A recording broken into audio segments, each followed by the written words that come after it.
You know, for a long time now, we've had to hear the jokes aimed at Donald Trump, conservatives, and anybody that might disagree politically with the coastal elite. You've got the late night boys like Stephen Colbert, Trevor Noah, Jimmy Kimmel, John Oliver, the gang at Saturday Night Live, and plenty of others that have had plenty of fodder with which to playfully poke the Republican elephant in the room. Now, recently, some have even started taking aim at broadcasters and news agencies that may lean right of center. I mean, how dare anyone in the media swim right in a left-flowing river? Take old John Oliver, who, by the way, is a British citizen living in America on a green card, who recently spent 20 minutes bashing Sinclair Broadcasting Group because of their conservative bent.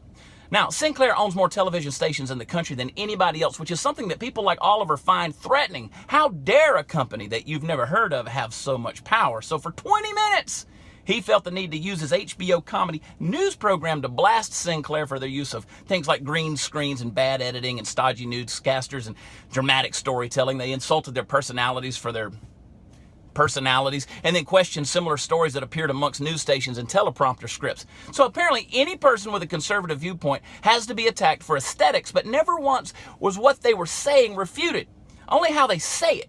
So if you can't debate them, you better shame them. In the words of Oliver's late countryman, methinks thou doth protest too much. What you scared of, Johnny?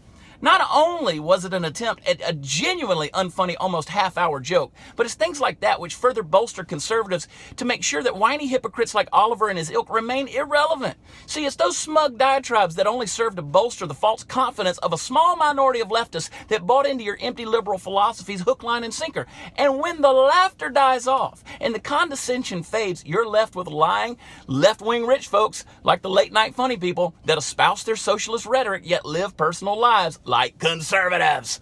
Yeah. They stand more to gain in the most in Trump's tax plan, but they dare not remind you of that. And the anti-Trump John Oliver lovers may do well to know that your hero from the UK set up 2 irrevocable trusts for him and his wife to hide the purchase of a $9.5 million penthouse that he then used a tax loophole that was created in the 1980s by none other than Donald Trump.